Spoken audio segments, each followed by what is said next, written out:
Hello বন্ধুরা, কেমন আছো তোমরা সবাই? আবারও তোমাদের সাথে একটা লং ভ্লগ শেয়ার করতে চলে এলাম। আজ শেয়ার করব কুমড়োর পকোড়া।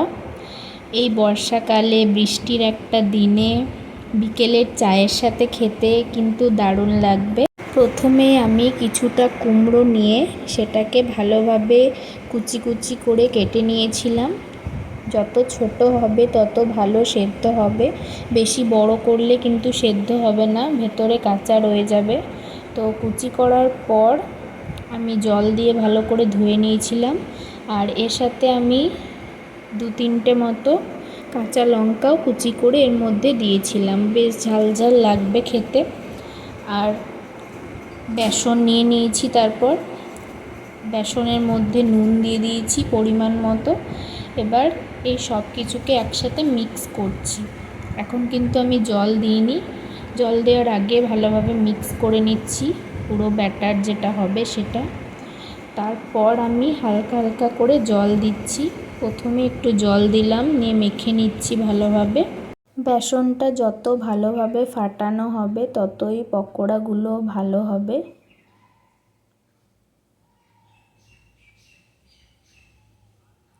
এবার আরও একটু জল দিয়ে ব্যাটারটা এই যে হয়ে এসছে।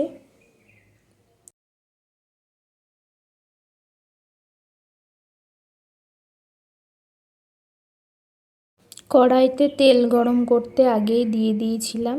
এবার এর মধ্যে আমি পকোড়ার শেপ দিয়ে তেলের মধ্যে এটাকে দিয়ে দেব। তেল গরম হওয়ার পরই দিতে হবে।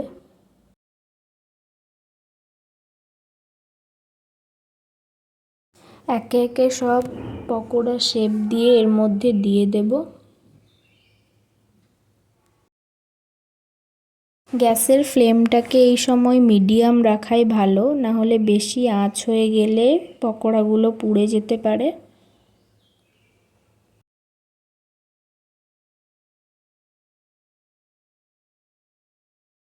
তোমরা যারা আমার চ্যানেলে নতুন আছো, ইউটিউব থেকে যদি দেখছো তাহলে সাবস্ক্রাইব করে দিও চ্যানেলটাকে। আর যদি ফেসবুকে দেখে থাকো অবশ্যই ফলো করে দিও প্রোফাইলটাকে।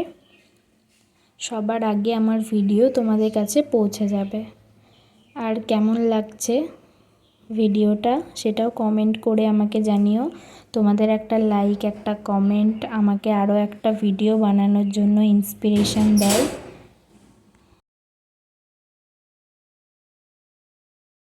এখানে 6-7টা মতো পকোড়া ফ্রাই হচ্ছে একসাথে। এক দিকটা হয়ে এলে আমি আরেক দিকটাও এভাবে পাল্টে নিচ্ছি। পকোড়া ভাজার সময় প্রচুর তেল ছিটকে আসছিল, তাই সাবধানে করছিলাম। তোমরাও সাবধানে করো। এই যে দেখছো লাল লাল হয়ে এসছে। এবার আরেক দিকটাও এরকম হয়ে এলে পকোড়াগুলোকে আমি নামিয়ে নেব। ওই পকোড়াগুলো তো হয়ে গেছে ভাজা, তুলে নিয়েছি একটা থালার মধ্যে। এবার আরও যে ব্যাটারটা বেঁচে আছে ওটাতেও পকোড়াগুলো আমি দিয়ে দেব তেলের মধ্যে।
এইবার আমি একসাথে অনেকগুলোই পকোড়া দিয়ে দিয়েছি ভাজতে।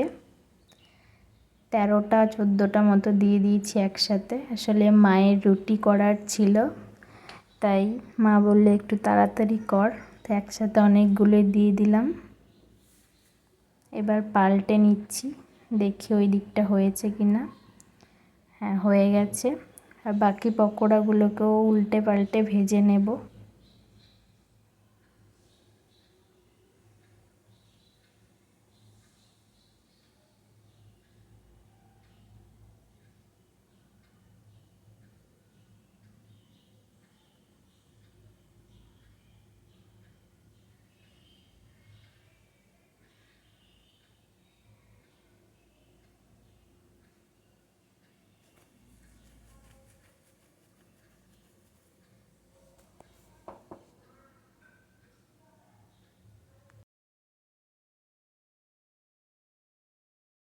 সব পকোড়াগুলোই হয়ে এসছে।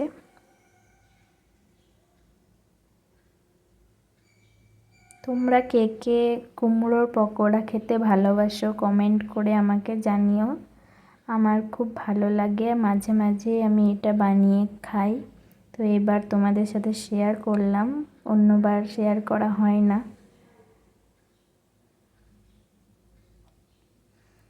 এবার এগুলোকে আমি থালার মধ্যে তুলে নেব।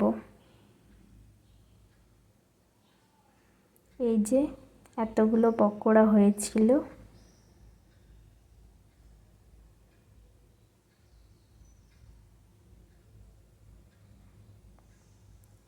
পকোড়ার সাথে সাথে আমি কতগুলো পাঁপড়ও ভেজে নিয়েছিলাম। তো ভিডিওটা কেমন লাগলো জানিও। আজকের মতো এইটুকুই, বাই, ডু সাবস্ক্রাইব।